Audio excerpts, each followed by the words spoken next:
Apa kabar jemaat KB? Antusias? Just do it. Yes. Tepuk tangan sekali lagi yang meriah buat Tuhan kita. Haleluya. Belum terlambat Bapak Ibu karena baru minggu lalu kita merayakan bersama-sama. Karena itu saya minta Bapak Ibu mengangkat kedua tangan kita lalu kita, apa ini namanya ya? Kita lentangkan. Ya, belum ada yang ngikut Bapak Ibu. Kita lentangkan tangan kita, terus kita goyang-goyang supaya lemes. Mengarah ke depan. Lihat kanan kiri katakan, konghi, kyonghi, kyonghi, kyonghi. Ya, kongsi Pak Cai, kyonghi, kyonghi. Kita mengucap syukur Bapak Ibu. Bagi yang muda-muda, kita mengucap syukur karena Bapak Ibu menerima berkat materi. Yang menerima angpau katakan hore, katakan gitu Bapak Ibu ya. Tapi kita juga mengucap syukur Bapak Ibu bagi Bapak Ibu yang udah berkeluarga dan bekerja. Bapak Ibu masih bisa berkumpul bersama dengan keluarga. Bapak Ibu masih memiliki pekerjaan yang baik. Dan terutama Bapak Ibu bisa beribadah bersama-sama. Itu semuanya karena kemurahan Tuhan. Yang percaya katakan amin. Yuk kita beri tepuk tangan yang meriah buat Tuhan kita. Hari ini sebenarnya adalah Pak Agus Gunawan yang melayani Bapak Ibu. Ya, hari Kamis kemarin, Kamis malam, ya hari Jumat lah Bapak Ibu ya. Pak Agus Gunawan telepon saya dan telepon Pak Gembala meminta maaf karena ada keperluan sehingga tidak bisa melayani di tempat ini. Karena Pak Agus Gunawan tidak ada, maka yang ganti adalah Yosua Gunawan adiknya. Ya, nah saya percaya Bapak Ibu firman Tuhan tetaplah firman Tuhan yang tetap sama dulu, sekarang, sampai selama-lamanya. Yang percaya katakan amin. Yang percaya katakan yes. Nah Bapak Ibu hari ini kita ada di minggu kelima yaitu di bulan Januari atau minggu terakhir. Sebentar lagi kita akan masuk bulan Februari. Pertanyaan saya yang pertama, bagaimana kabar Bapak Ibu? Antusias? Ya, masih semangat dengan harapan-harapan yang sudah Bapak Ibu catat dan tulis. Saya mengucap syukur ada 3 kesaksian yang diberikan kepada saya bahwa barusan saja saya menggantungkan doa dan harapan, mengucap syukur karena Tuhan sudah menjawab. Tepuk tangan yang meriah buat Tuhan kita. Ya, bagi Bapak Ibu yang dalam proses ya, yang dalam perjalanan, jangan patah semangat, tetap antusias dan terus berharap kepada Tuhan. Yang percaya katakan amin. Sebelum saya masuk dalam kebenaran firman Tuhan, sebagai warga negara Indonesia yang baik. Loh kok tiba-tiba warga negara Pak gitu ya. Sudah diumumkan oleh pemerintah bahwa vaksin keempat, booster kedua sudah boleh Bapak Ibu terima.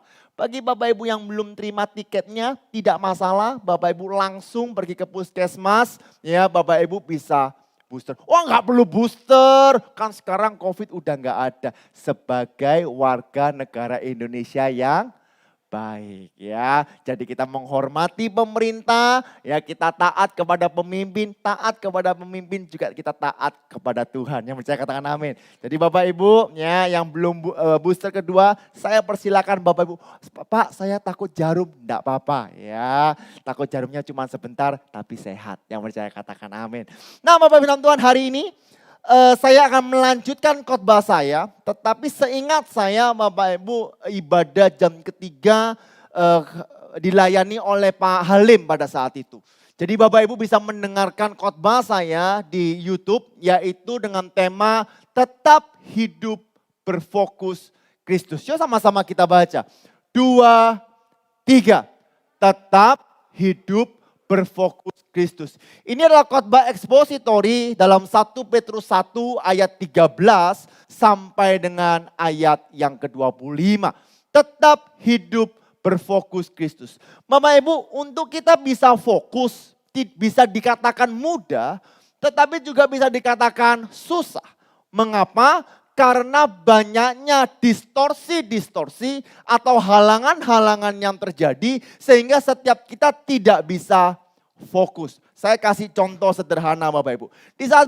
Di saat saya katakan ayo semua fokus kepada saya, lalu tiba-tiba ada anak kecil jalan, percaya atau tidak Bapak Ibu akan kehilangan fokus dan melihat kepada anak-anak. Yang setuju katakan amin. Atau Bapak Ibu seandainya Bapak Ibu lagi pengen sekali yang namanya nasi goreng. Malam-malam hujan-hujan enaknya makan nasi goreng. Ya, yang istimewa pakai telur. Yang luar biasa tambah sate. Ya terus Bapak Ibu ya. Nah Bapak Ibu pada saat Bapak Ibu udah pengen nasi goreng yang udah keluar di depan kita. Tiba-tiba teman kita datang bawa ayam goreng. Entah gimana tiba-tiba hati kita juga keluar. Kok kelihatannya enak ayam goreng. Betul atau tidak? Ya, nah ini karena terjadi di dalam kehidupan kita. Di saat kita mau fokus kepada Tuhan, tapi distorsi, masalah, entah itu berita dari pemerintah, entah itu yang namanya isu-isu, entah itu kabar, entah itu dari berita yang tidak baik daripada karyawan kita dan sebagainya. Membuat kita seolah-olah tidak bisa fokus kepada Tuhan dan mulai mengandalkan diri kita sendiri. Nah perhatikan Bapak Ibu, kita belajar minggu lalu, 2 minggu lalu, bagaimana supaya kita tetap hidup berfokus kepada Kristus. Ada 3 poin yang saya berikan. Yang pertama adalah bersiaplah, waspadalah, dan berharaplah. Yuk sama-sama kita baca Bapak Ibu. 2, 3. Bersiaplah, waspadalah, berharaplah. Bersiaplah ini maksudnya apa? Bersiaplah dengan pikiran-pikiran Kristus. Ingat Bapak Ibu ya, apa yang diajarkan dunia berbeda dengan apa yang diajarkan Kristus. Demikianlah juga pikiran dunia dengan pikiran Kristus berbeda. Bagi dunia tidak mungkin, tapi hari ini saya ada kabar gembira. Bagi Tuhan tidak ada yang mustahil. Yang percaya katakan amin. Yang kedua yaitu waspadalah. Waspadalah terhadap apa? Terhadap diri sendiri. Kita harus menjaga diri sendiri. Ada 2 kata yang saya perkenalkan kepada Bapak Ibu. Yang pertama adalah egosentris. Melakukan segala sesuatu untuk kepentingan siapa? Diri sendiri. Tetapi perkataan yang kedua adalah kristosentris. Yaitu melakukan segala sesuatu untuk kemuliaan nama Tuhan. Setiap manusia pasti punya egosentris. Tetapi bukan itu yang ditonjolkan kepada orang-orang yang sudah lahir baru. Tapi biarlah kristosentris, mengandalkan Tuhan. Itulah yang menjadi utama. Lalu apa? Berharaplah meskipun sudah minggu kelima. Jangan putus asa, jangan hilang pengharapan. Karena di saat kita berharap kepada Kristus, di situ ada kepastian. Tepuk tangan yang meriah buat Tuhan kita. Lalu kita belajar apa lagi? Kita belajar yaitu memiliki hidup yang kudus. Nah memiliki hidup yang kudus ini bukan berarti kita hidup kudus supaya kita diberkati. Nah ini yang salah kaprah Bapak Ibu. Ya, saya hidup kudus supaya saya disembuhkan. Saya hidup kudus supaya saya diberkati. Saya hidup kudus supaya. No Bapak Ibu. Ya, saya jelaskan. Bob Utley berkata, Bapak Ibu simak baik-baik, saya baca pelan-pelan. Bob Utley berkata seperti ini. Tujuan orang Kristen hidup kudus karena ia tidak mau menyia-nyiakan penebusan Kristus yang sudah dianugerahkan kepadanya. Yang percaya katakan amin. Kita sudah dibebaskan dari belenggu perbudakan dosa. Mengapa sekarang kita mau menyerahkan diri lagi kepada perhambaan dosa itu? Kalau kita masih hidup sembarangan dalam dosa, maka sama saja dengan kita menghina dan menyangkali karya Kristus di kayu salib. Yang setuju katakan amin. Karena itu ya ditekankan oleh Bob Utley seperti ini. Camkanlah, hidup kudus bukan pilihan bagi orang Kristen. Hidup kudus adalah cara hidup orang-orang percaya yang telah mengalami anugerah penebusan Kristus. Enggak ada tepuk tangan nih. Itulah indahnya Bapak Ibu di saat kita menjadi orang yang percaya. Ya kita kudus bukan supaya tetapi karena. Yang percaya katakan amin. Kita melayani Tuhan bukan supaya kita diberkati. Tapi karena kita sudah diberkati. Ya, kita pergi ke gereja bukan supaya kita dipulihkan. Engkau sudah dipulihkan. Yang percaya katakan amin. Karena itu kita hidup kudus bukan supaya tetapi karena. Yang ketiga Bapak Ibu, ya saya agak jelaskan terperinci karena Bapak Ibu belum mendengar.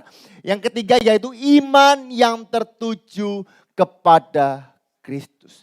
Iman kita nggak boleh tertuju kepada hal-hal yang lain. Entah itu bos kita, entah itu pada pasangan kita, atau warisan, atau rekening, dan sebagainya. Tapi biarlah iman kita hanya tertuju kepada Kristus. Yang percaya katakan amin. Iman yang tertuju kepada Kristus ini apa? Tidak meragu-ragukan rencana Tuhan dalam kehidupan kita. Halo? Ya, tidak meragukan rencana Tuhan dalam kehidupan kita. Mungkin seolah-olah tidak terlihat. Tapi percayalah, yang tidak terlihat itu yang Tuhan siapkan untuk setiap kita semua. Yang percaya katakan amin. Nah, hari ini saya akan masuk Bapak Ibu dalam pembelajaran kita. Yuk siapkan catatan, siapkan buku, siapkan handphone Bapak Ibu. Saya mau Bapak Ibu sama-sama merespon dan interaktif kepada saya. Saya percaya Bapak Ibu pulang, Bapak Ibu menerima berkat yang besar daripada Tuhan. Yang percaya katakan amin. Tema hari ini adalah hal terpenting. Waduh, ini jarang Bapak Ibu. Seorang pengkhotbah mengatakan hal terpenting gitu ya. Hal terpenting supaya setiap kita dapat berfokus kepada Kristus. Yuk baca sama-sama. 2, 3. Hal terpenting supaya setiap kita dapat berfokus kepada Kristus. Pertanyaannya seperti ini. Bagaimana? How? Bagaimana caranya supaya kita bisa fokus kepada Kristus? Bagaimana caranya supaya kita fokus kepada Kristus? Sama-sama kita baca dalam 1 Petrus 1 ayat ke-18. Bapak Ibu masih antusias, amin? Tenang Bapak Ibu, Tunjungan Plaza tutup sampai jam 10 malam hari ini. Jadi Bapak Ibu jangan buru-buru ke sana ya. Kalau Bapak Ibu rajin, Bapak Ibu sungguh-sungguh, siapa tahu di sana dapat diskon. Siapa tahu Bapak Ibu ya, bukan kepastian. 1 Petrus 1 ayat 18, 2, 3. Sebab kamu tahu bahwa kamu telah ditebus dari cara hidupmu yang sia-sia. Yang kamu warisi dari nenek moyangmu itu. Bukan dengan barang yang fana, bukan pula dengan perak atau emas. Dalam GWV, yaitu God Word Version bahasa Inggris, dia berkata seperti ini. Realize that you were not set free from the worthless life hand down to your from ancestry by a payment of silver of gold. Saya Indonesiakan. Sadarilah bahwa Anda tidak dibebaskan dari kehidupan yang tidak berharga yang diwarisi kepada Anda dari nenek moyang Anda dengan pembayaran perak atau emas yang dapat dihancurkan. Bapak Ibu, meskipun emas adalah logam mulia, saya mau beritahu, tetap dapat dihancurkan. Betul? Tapi hari ini saya mau beritahu, orang yang memegang janji Tuhan tidak dapat dihancurkan. Yang percaya katakan amin. Nah, saya ambil Bapak Ibu, realize sebab kamu tahu. Sama-sama katakan sebab kamu tahu. Jadi bagaimana caranya fokus kepada Kristus? Yaitu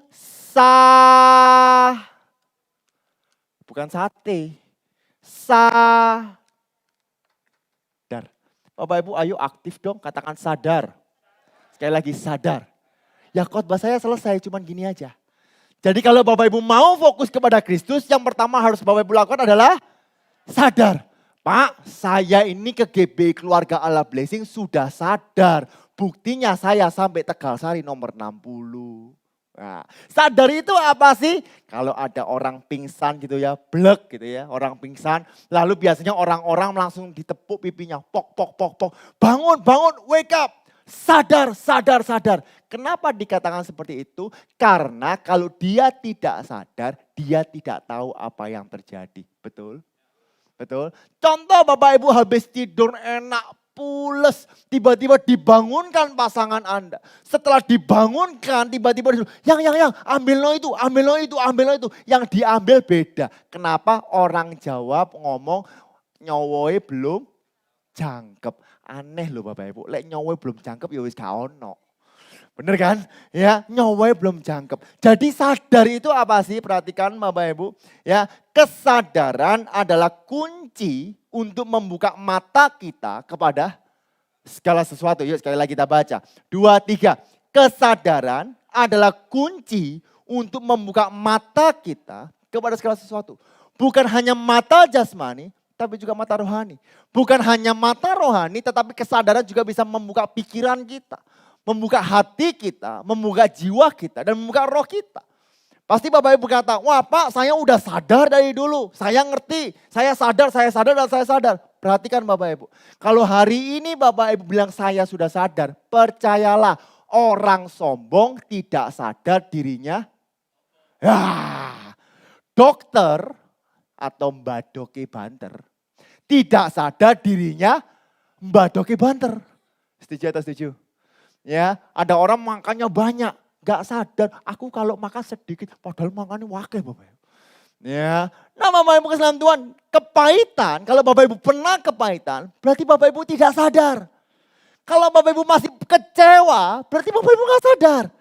Bahkan kalau Bapak Ibu tidak mau belajar, sebenarnya Bapak Ibu tidak sadar. Halo, yuk lihat kanan kiri katakan, woi sadar, sadar. Ya, nah perhatikan Bapak Ibu, saya ambil ini di internet Bapak Ibu, kata-katanya bagus, saya nggak tahu ini siapa Bapak Ibu. Ya, dia katakan seperti ini. Dalam hidup ini, jika kamu tak mampu melihat hal yang salah, kamu tak akan mampu mengetahui bagaimana caranya membuatnya benar. Kalau kita tidak tahu dan kita nggak melihat apa yang salah dalam kehidupan kita, bagaimana mungkin engkau dapat membenarkan kehidupanmu? Halo. Karena itu Bapak Ibu pada saat pertama kali yang namanya ojek online masuk ke dalam Indonesia, yang paling ribut taksi konvensional. Betul ya? Ya, taksi konvensional, wah rame sampai teman-teman, sampai semua dihancurkan dan sebagai pertanyaan saya sederhana. Apakah pada waktu itu taksi konvensional tidak bisa membuat hal yang sama seperti ojol hari-hari ini kita lakukan, kita dapatkan? Bisa. Bahkan pandemi ini setelah tukaran malah kerjasama. Betul atau betul? Kenapa mereka marah, kenapa mereka melakukan hal seperti itu? Karena mereka telat Bapak Ibu, dunia hari ini tahun 2023. Semua hal yang berbeda terjadi. Bahkan cari uang sekarang berbeda. Hari ini yuk sadarlah Bapak Ibu. Sama-sama katakan sadar. Kadang kenyamanan akan membuat kita tidak sadar. Wah yang penting kan aku udah makan bersama keluarga. Hati-hati Bapak Ibu. Kalau engkau terus-menerus seperti itu engkau terlena dan menjadi tidak sadar. Kadang masalah yang sudah lama membuat engkau lupa dan engkau menjadi tidak sadar. Hari ini sama-sama dengan saya katakan sadar. Yuk sama-sama sadar akan apa? Ada 3 poin yang hari ini saya bagikan. Kita baca 1 Petrus 1 ayat 18 sampai dengan 19. 2, 3. Sebab kamu tahu bahwa kamu telah ditebus dari cara hidupmu yang sia-sia. Yang kamu warisi dari nenek moyangmu.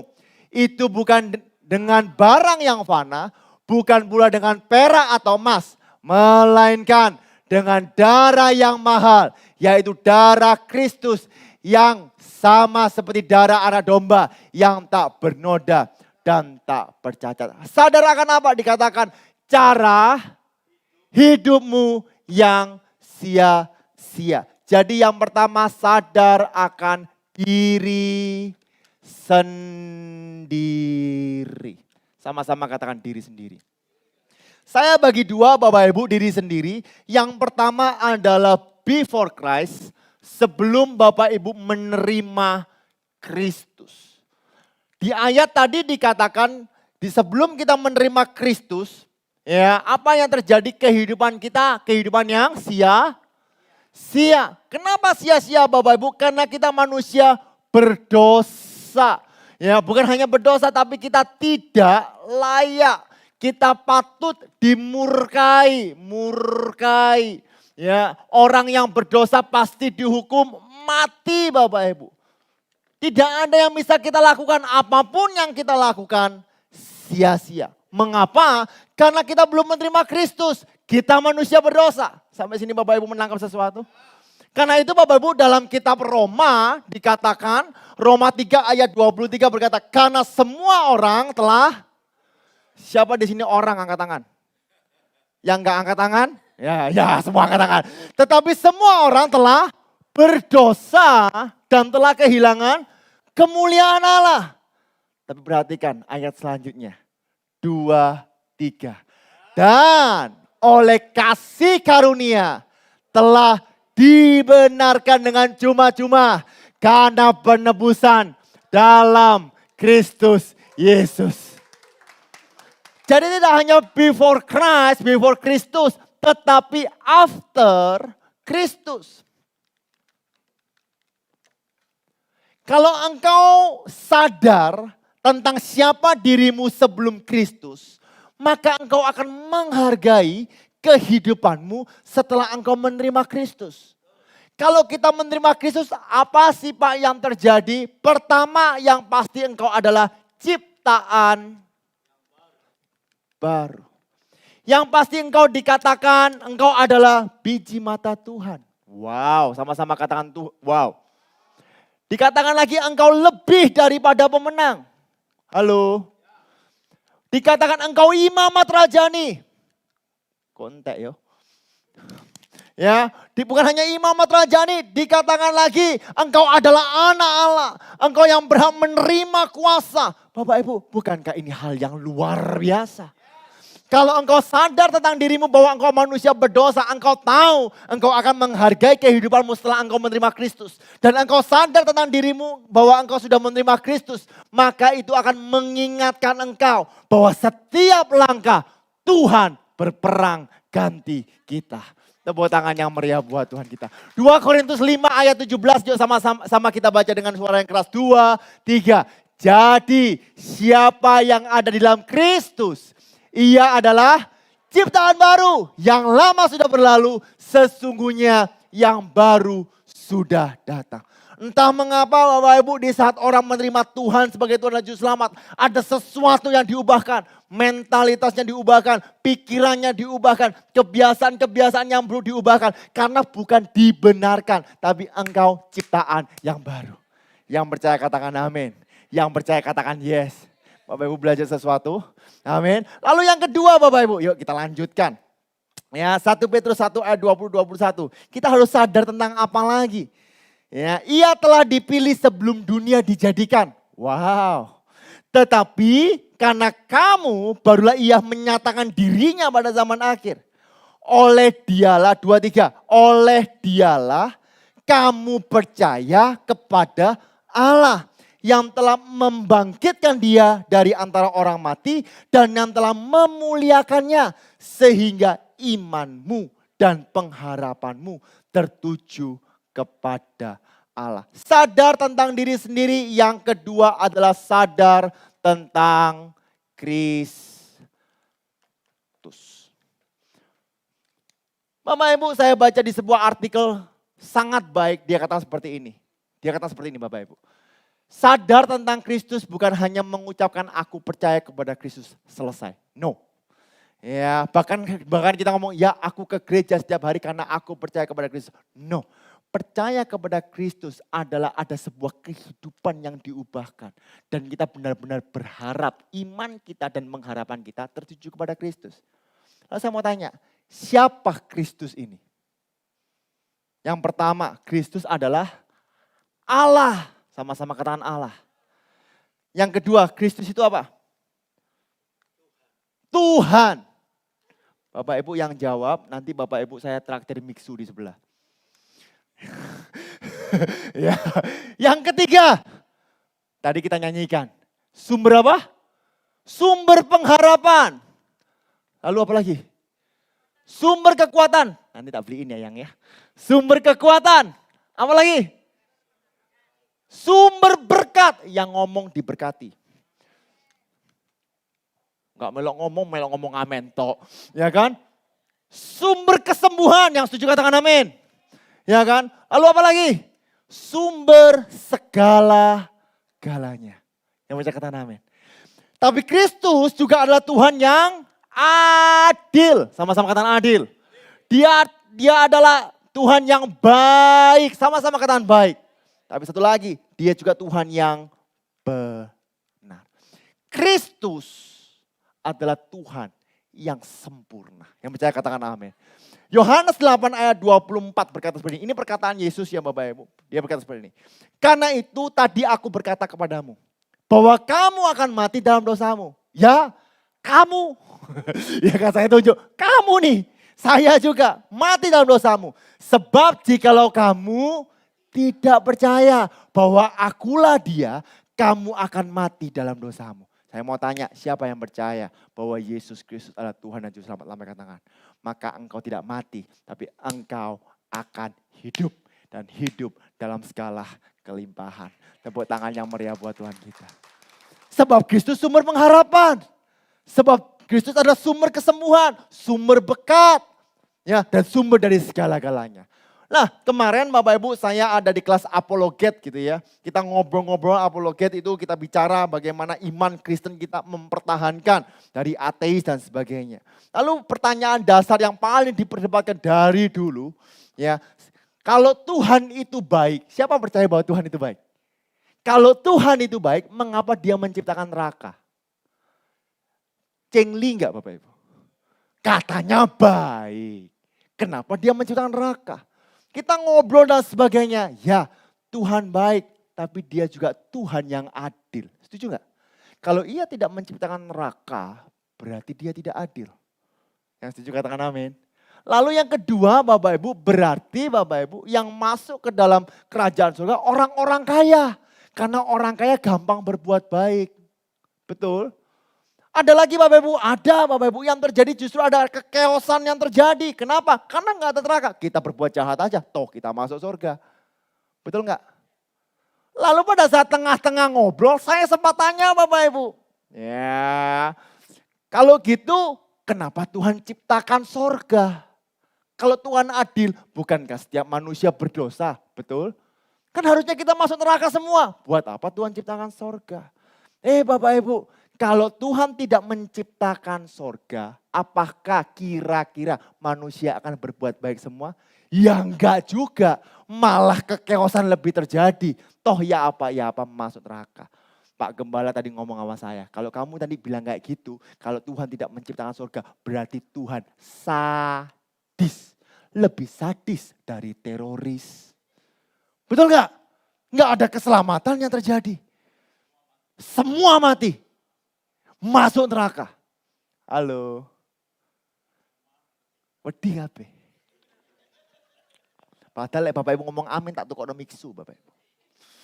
Ya, kalau tadi pagi siangan ngomongnya pentol. Berhubung pentolnya gak dodol miksu Bapak Ibu.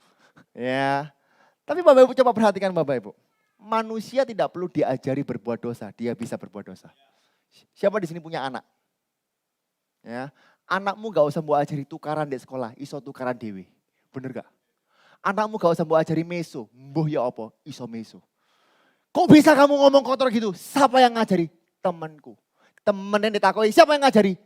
Temanku. Temanku diajari, siapa yang ngomong? Temanku. Kau nak mari ya Bapak Ibu. Temanku. Perhatikan, anakmu ya, kalau ada orang tua harusnya ngapain? Menyapa. Perlu diajari enggak? Loh bener kan? Ya, kalau pulang sandal dilepas, tendak, gak usah mau ajari, iso Bapak Ibu. Tapi di saat dilepas, diambil, ditaruh di tempatnya, kok ya perlu diajari. Bener? Meso, gak perlu mau ajari Bapak Ibu. Tapi untuk mengucap syukur, jangankan anak-anak, kita aja perlu diajari. Betul? Kenapa itu bisa terjadi? Karena manusia sudah jatuh dalam dosa, pikirannya dan apa yang dia lakukan dosa. Tapi kita mengucap syukur kepada Tuhan. 2 Korintus 5 ayat 21. Kita baca dengan suara yang keras. 2, 3. Dia yang tidak mengenal dosa telah dibuatnya menjadi dosa.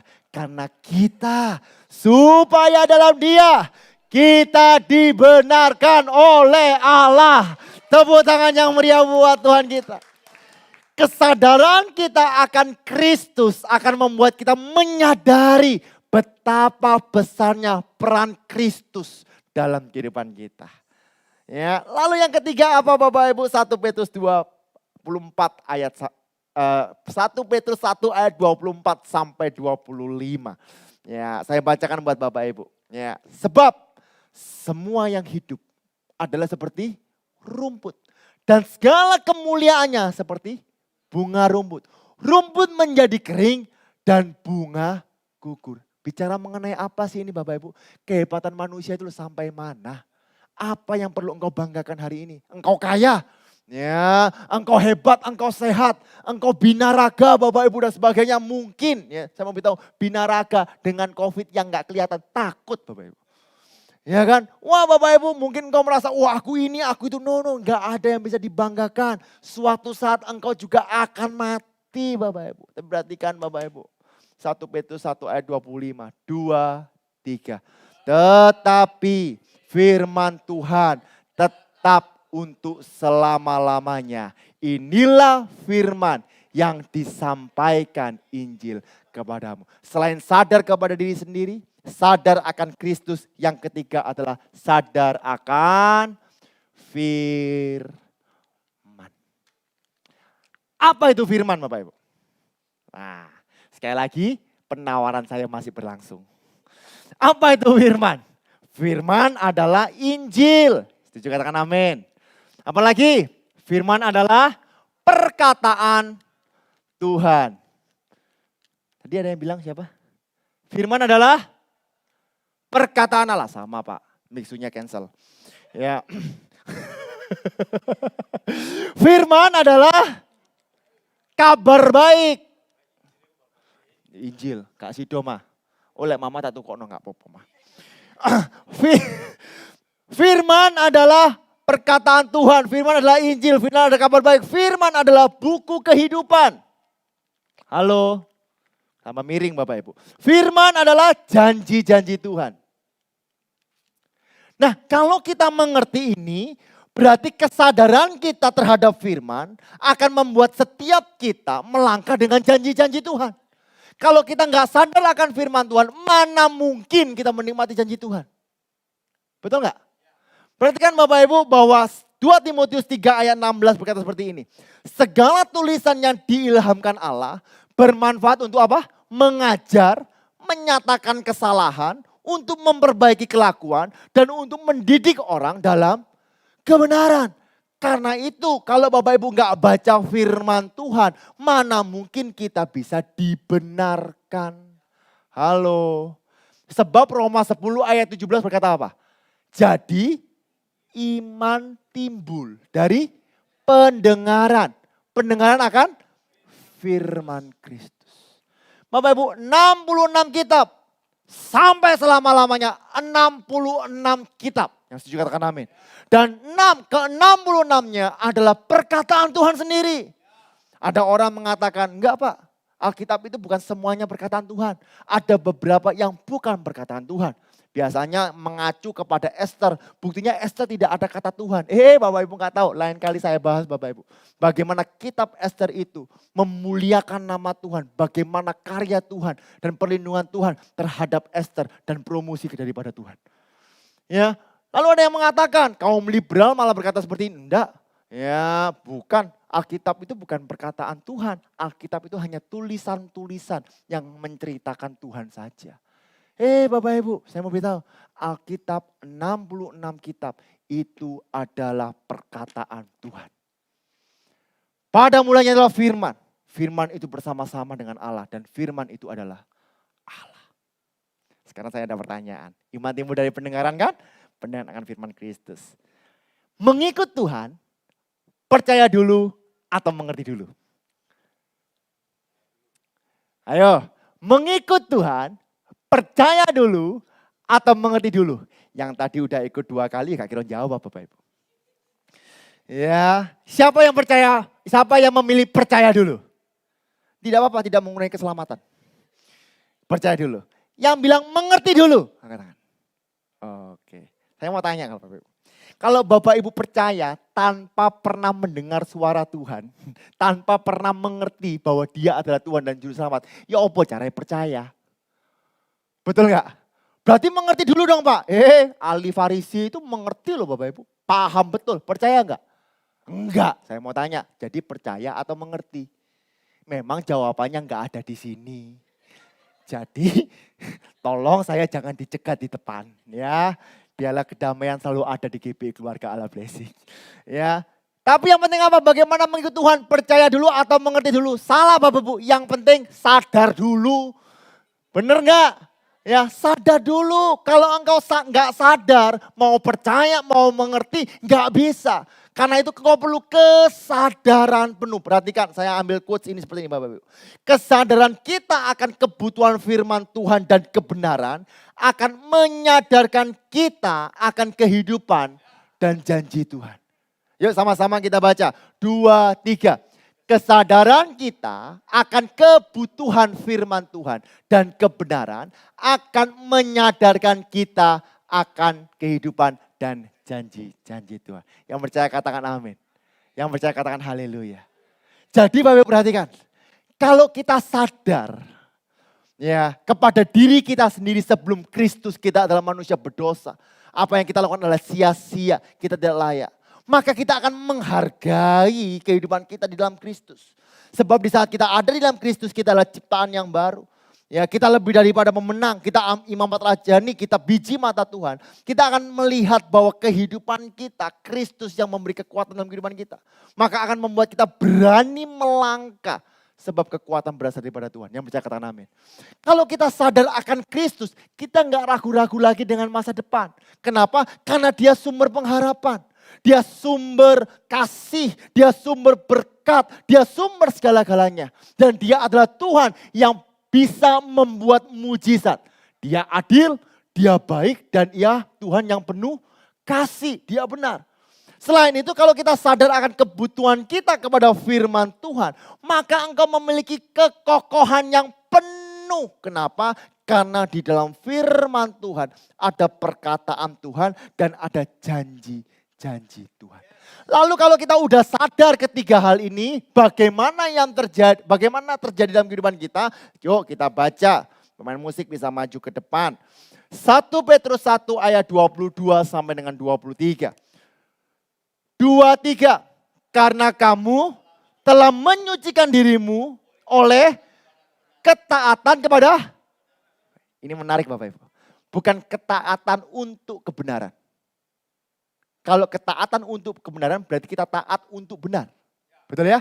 Tapi ketaatan kepada kebenaran berarti kita dibenarkan dulu baru kita taat. Nah kalau baca Alkitab seperti itu Bapak Ibu ya. Karena kamu telah menyucikan dirimu oleh ketaatan kepada kebenaran. Sehingga kamu dapat mengamalkan kasih persaudaraan yang tulus ikhlas. Hendaklah kamu bersungguh-sungguh saling mengasihi dengan segenap hatimu. Ayat 23 dengan suara yang keras.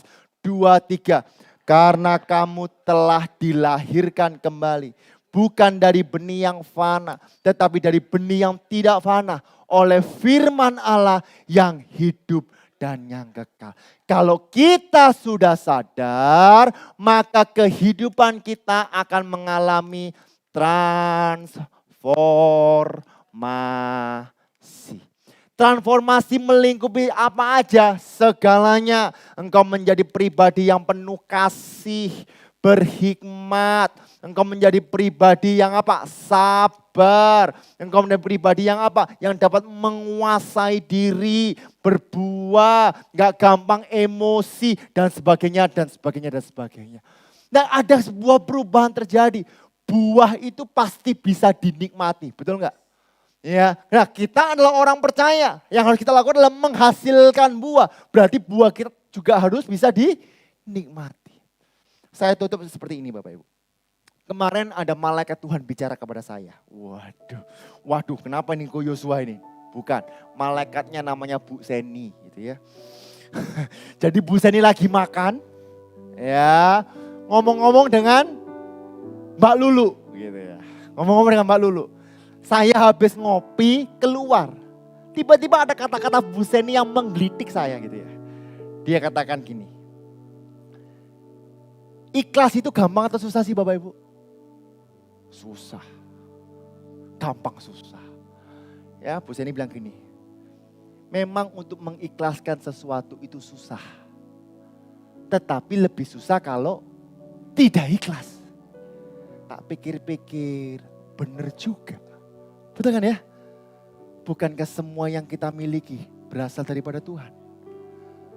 Kalau kita nggak ikhlas, yang susah itu bukan orang itu. Kita. Yang stres siapa? Kita. Yang nggak bisa makan? Kita. Stek rasa tempe? Yo kita. Orang itu lupa udah. Betul? Tapi kalau kita melepaskan pengampunan, saya percaya Bapak Ibu, orang yang mau mengampuni, berarti engkau berhasil melewati ujian dan engkau akan dipromosikan oleh Tuhan. Saya mau beritahu Bapak Ibu, ya saya ambil cerita sederhana Yusuf. Mengapa Yusuf dipromosikan kepada Tuhan? Sebab dia udah gak sakit lagi kepada saudaranya. Ya, meskipun semuanya mereka-rekan yang negatif, yang jelek, yang buruk, tapi Tuhan mereka-rekakan suatu rencana yang besar untuk memelihara sebuah bangsa yang besar. Tepuk tangan yang meriah buat Tuhan kita. Saya tutup dengan ini. Bapak Ibu baca dalam hati, renungkan baik-baik, pakai ini sebagai doa setiap kita semua.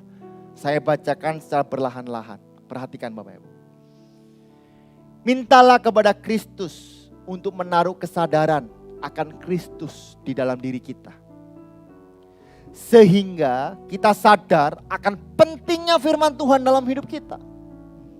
Maka pemikiran yang berlebihan tentang apa atau segala sesuatu, kondisi keadaan atau bagaimana pandangan orang terhadap diri kita akan lenyap. Lalu arahkan diri kepada Kristus dan jadikan Kristus menjadi segala-galanya dalam kehidupan setiap kita semua. Ingat, engkau adalah ciptaan yang baru dan engkau adalah biji mata Tuhan. Dan sekali-kali Tuhan tidak akan pernah meninggalkan engkau.